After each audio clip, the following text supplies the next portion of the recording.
तो चलिए बाबू, आज हम लोग पढ़ने वाले हैं सॉन्ग ऑफ माई सेल्फ, जो आपका सेकेंड पोएट्री है। ठीक है ना। तो सबसे पहले हम लोग सेकेंड पोएट्री के पोएट के बारे में जानेंगे। तो यदि आपके पास बुक अवेलेबल है तो उसको लेकर बैठ जाइए और हम लोग पहले जानेंगे पोएट के बारे में और फिर चल के पोएट्री पढ़ेंगे। चलिए बाबू, और फर्स्ट जो आपका पोएट्री है sweetest love I do not go, उसको हम पढ़ा चुके हैं। यदि अभी तक आप उसको नहीं देखे हैं तो डिस्क्रिप्शन में लिंक होगा, जाकर वहाँ से देख लीजिएगा। ठीक है ना।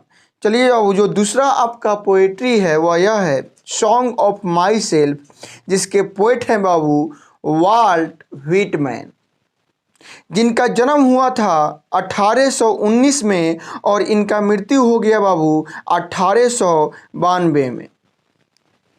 आगे क्या कहता है कि Walt Whitman the people's poet, people मतलब लोगों का और पोएट मतलब कवि, यानी वाल्ट व्हिटमैन जो थे ना बाबू वह लोगों के कवि थे। Is perhaps the most individualistic literary figure that America has ever produced, और इन्होंने एक ऐसा व्यक्तिगत साहित्य का चित्र दिखाया जिसको शायद ही कभी अमेरिका में दिखाया गया होगा।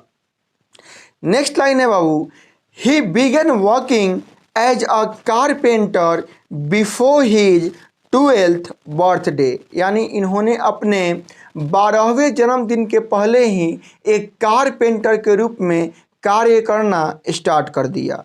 आगे कहता है क्या, he also worked as a printer, teacher and editor and was volunteer nurse during the civil war. कहता है क्या बाबू कि he also worked as a printer, उन्होंने और भी कार्य किए थे बाबू, प्रिंटर के रूप में, टीचर के रूप में, एडिटर के रूप में और वॉलंटियर नर्स के रूप में जब सिविल वार चल रहा था। वॉलंटियर नर्स का मतलब हुआ बाबू देखभाल करने वाले के रूप में इन्होंने कार्य किया था जब अमेरिका में सिविल वार आपका चल रहा था तब। आगे कहता है व्हिटमैन्स पोएट्री, व्हिटमैन की कविताएं, all of which is collected in leaves of grass, यानी कि व्हिटमैन्स की जितनी सारी कविताएं हैं उन सब को संग्रहित किया गया है लीव्स ऑफ ग्रास नामक किताब में। Is known for its free rhymes and lack of rhyme, कहते हैं क्या, इज नोन फॉर, यह जाने जाते हैं इसलिए कि इट्स फ्री राइम्स, मतलब इनके गानों में एकदम खुला राइम्स होता है, कोई राइम का झंझट नहीं होता है। राइम्स मतलब क्या होता है, इसको रिदम भी बोला जाता है। जैसे आप गाना गाते हैं कोई भी, तो उसके अंत में एक ऐसा मिलाया जाता है कि मतलब कि अच्छा लगता है गाना, अंत वाला जो कुछ शब्द होते हैं एकदम एक जैसा लगते हैं, है ना, जिससे बाबू गाना अच्छा लगता है, उसी को रिदम कहा जाता है। तो इनके कविताओं में कोई भी प्रकार का रिदम रहता ही नहीं था, या रिदम का कमी रहता था, यानी लैक ऑफ रिदम राइम, यानी राइम का कमी रहता था। Whitman first published it at his on expense इन 1855, यानी 1855 में इन्होंने पहली बार अपने खर्चा से अपने बुक को पब्लिश किया, है ना बाबू।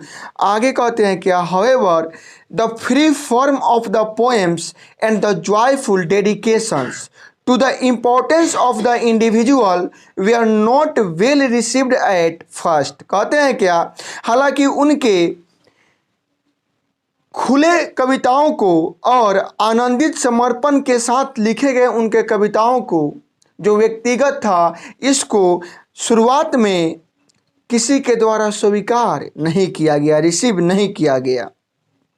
आगे कहता है इनफैक्ट, हालांकि his collection of poems cost Whitman his job, यानी कि बाबू अपने कविताओं के लिए जो व्हिटमैन को अपना कॉस्ट देना पड़ा, कीमत देना पड़ा, तो वो क्या दिए, तो अपने जॉब को खो करके अपने कविताओं का बाबू कीमत चुकाएं। आगे कहता है क्या, as it was taken to be obscene, और इनके कविताओं को ऐसे लिया जाता था लोगों के द्वारा जैसे कि वो अश्लील चीज़ें हों।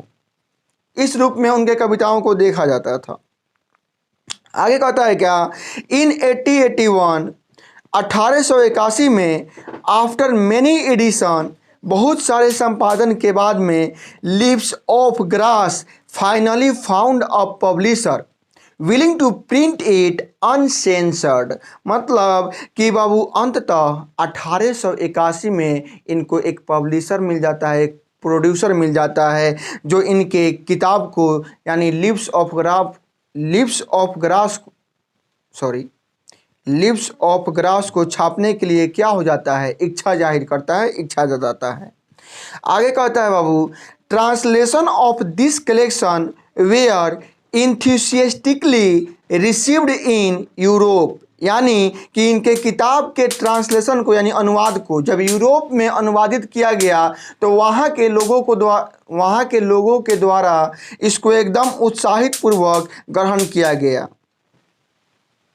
आ रहा होगा, उसका आवाज आ रहा होगा। आगे कहते हैं क्या कि बट व्हिटमैन, लेकिन Whitman remained relatively unappreciated in America, लेकिन फिर भी अमेरिका में बाबू व्हिटमैन जो रहे वह अनएप्रिसिएटेड रहे, यानी उनका कोई भी प्रशंसा नहीं किया गया, अप्रशंसित रहे। आगे कहता है, it was only after his death, यह केवल उनके मृत्यु के बाद में, that he could win appreciation in America, उनके मृत्यु के बाद में वहाँ पे अमेरिका में उनको एप्रिसिएशन मिला, प्रशंसा मिला। यानी कि जब तक जिए तब तक कोई इनका प्रशंसा नहीं किया अमेरिका में, है ना बाबू। लेकिन जब ये मर गए तो इनका प्रशंसा कहाँ पे होने लगा, अमेरिका में होने लगा। आगे कहता है बाबू क्या, in America for his original and innovative expression of American individualism, यानी कि इनके बाबू वास्तविक और नया भाव के लिए, एक्सप्रेशन के लिए अमेरिका में इनका क्या होने लगा, प्रशंसा होने लगा इनके मृत्यु के बाद में।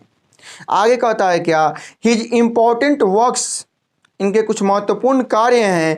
पहला है बाबू लिव्स ऑफ ग्रास, जिसको पब्लिश किया गया था बाबू 1855 में, और दूसरा है ड्रम टैप्स, जिसको बाबू पब्लिश किया गया था 1886 में। ठीक है, तो ये हम लोग जाने बाबू पोएट के बारे में। चलिए तो अब थोड़ा सा पोएट्री को पढ़ लिया जाए, बिना टाइम वेस्ट किए हुए पोएट्री को पढ़ लिया जाए ताकि वीडियो जो है बाबू लंबा ना हो जाए। तो पढ़ते हैं बाबू, सॉन्ग ऑफ माई सेल्फ में कवि क्या कहते हैं। सॉन्ग ऑफ माई सेल्फ के बाबू जो कवि हैं आपके वाल्ट व्हिटमैन, ये थोड़ा सा ईगोसेंट्रिक हैं, यानी ये जो भी करते हैं ना, जो भी कहते हैं या अपने बारे में ही कहते हैं या किसी और का सुना नहीं करते हैं, या खुद में ही गाते हैं, खुद ही आनंद मनाते हैं, हर एक चीज़ स्वयं ही करते हैं, इनको दुनियादारी से कोई मतलब है ही नहीं। तो बाबू फर्स्ट 3 लाइन में क्या कहते हैं थोड़ा सुनिएगा।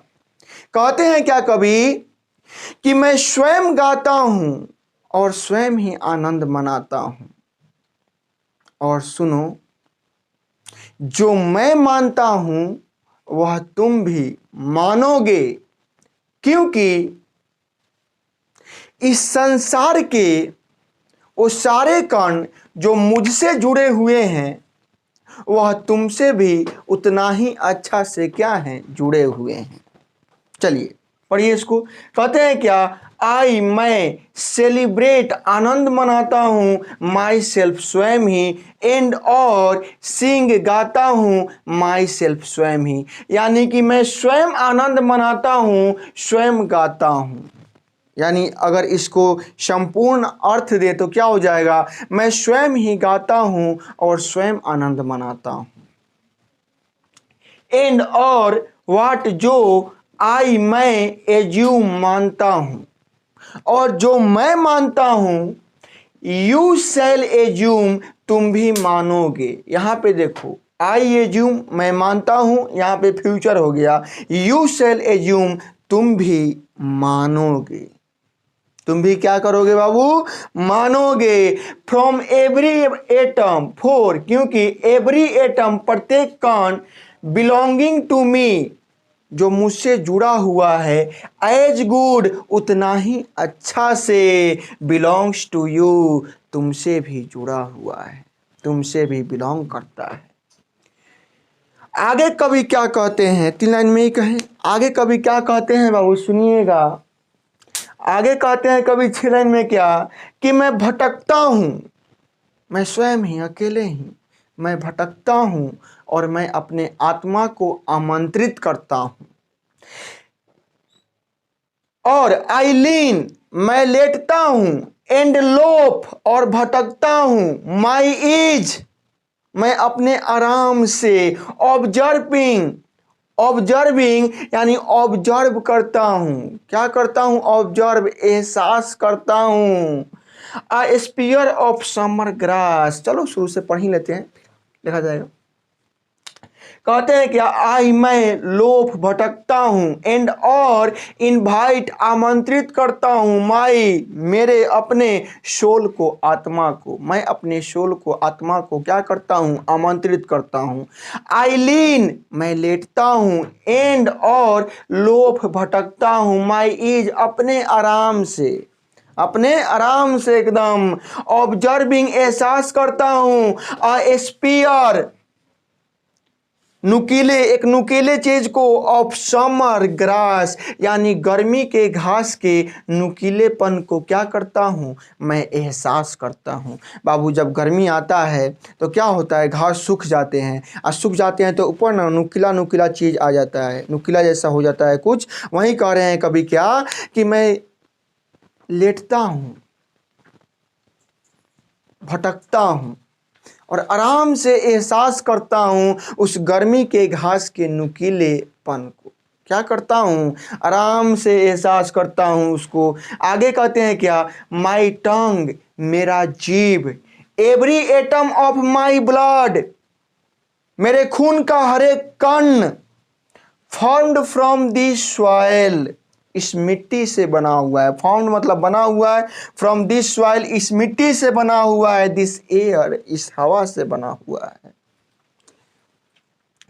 Born hair of parents, born मतलब मैंने, मतलब हुआ कि मैंने जन्म लिया है, हेयर यहाँ, ऑफ पेरेंट्स, मैंने अपने माता पिता से यहाँ जन्म लिया है।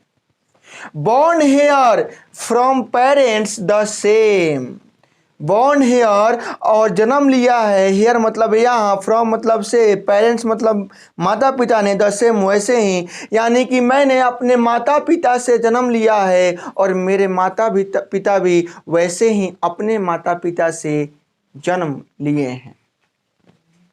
आगे कहते हैं, एंड देयर पेरेंट्स, और उनके माता पिता, द सेम वैसे ही उनके माता पिता से क्या लिए हैं, जन्म लिए हैं। आई, मैं, नाउ अब, 37 ईयर्स ओल्ड, 37 साल का हो गया हूँ, इन परफेक्ट हेल्थ बिगिन, और अभी भी मैं एकदम स्वास्थ्य में हूँ, यानी जो मेरा हेल्थ है अभी भी क्या है, एकदम परफेक्ट है, इसमें कोई भी दिक्कत नहीं है मेरे हेल्थ में, और मैं 37 साल का हूँ।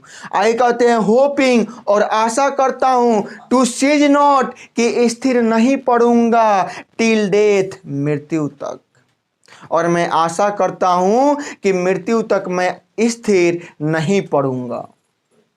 आगे कहते हैं क्या, कि क्रीड्स, धर्म, एंड स्कूल्स, और विचारें, एकदम फालतू के विचारे, इन अभियांश, अभियांश का मतलब होता है कि घिसा पीटा चीज है, मैं धर्मों में इस सब में विचार नहीं करता हूँ, मैं इन सब चीज़ों में विचार नहीं करता हूँ, मैं एकदम खुल के जीवन को जीता हूँ। आगे कहते हैं, और जब मैं रिटायरिंग बैक, अपने पीछे देखता हूँ, अपने पास्ट में देखता हूँ, अवाइल, थोड़ा सा पीछे देखता हूँ, तो पाता हूँ क्या, कि एकदम मैंने जो किया है वो सफिष्ट है, पर्याप्त है, एट वाट दे आर, वो जो भी हो वो मेरे लिए क्या है, पर्याप्त है, मैंने कुछ गलत पास्ट में नहीं किया है, जो भी मैंने किया है वो मेरे लिए क्या है, एकदम पर्याप्त है। बट नेवर फॉरगोटेन, लेकिन कभी भी उसको भूल नहीं सकता हूं। But never forgotten. आगे कहते हैं क्या, आई हार्बर, मैं सहमत हूं, फॉर गुड और बैड, मैं सही और गलत दोनों से सहमत हूं। मतलब कि मेरे साथ सही हो या गलत हो मुझे कोई फर्क नहीं पड़ता है, मैं दोनों से ही सहमत हूं। मेरे साथ सही हो जाए तब भी ठीक, गलत हो जाए तब भी ठीक, मुझे कोई फर्क नहीं पड़ता है। मैं आगे बढ़ता रहूंगा, ऐसे ही खुश रहूंगा। आगे कहते हैं क्या, आई परमिट, मैं अनुमति देता हूं। आई परमिट, परमिट मतलब अनुमति देना। आई परमिट, मैं अनुमति देता हूं, टू स्पीक, बोलने का, एट एवरी हैजार्ड, हर एक परिस्थिति में मैं अपने आप को बोलने का अनुमति देता हूं, चाहे गलत हो चाहे सही, मैं अपने आप को वहां पे बोलने का क्या देता हूं, अनुमति देता हूं। लास्ट में एक लाइन कवि कहते हैं, सुनिएगा। कहते हैं क्या कि नेचर, यह प्रकृति, विदाउट चेक, बिना किसी ताल मोल के, बिना किसी जांच के, विथ ओरिजिनल एनर्जी, एकदम वास्तविक ऊर्जा से भरा हुआ है यह प्रकृति, यह नेचर जो है बाबू, विदाउट चेक, बिना चेक किए हुए, एकदम विथ ओरिजिनल एनर्जी, एकदम वास्तविक ऊर्जा के साथ में यह आपका जो नेचर है एकदम क्या है बाबू, भरा हुआ है। तो यह आपका था बाबू सॉन्ग ऑफ माई सेल्फ, जिसको आज हम पढ़ाए हैं, और कल इसका बाबू हम क्या डाल देंगे, क्वेश्चन डाल देंगे, ऑब्जेक्टिव क्वेश्चन डाल देंगे। तो मिलते हैं बाबू अगले वीडियो में।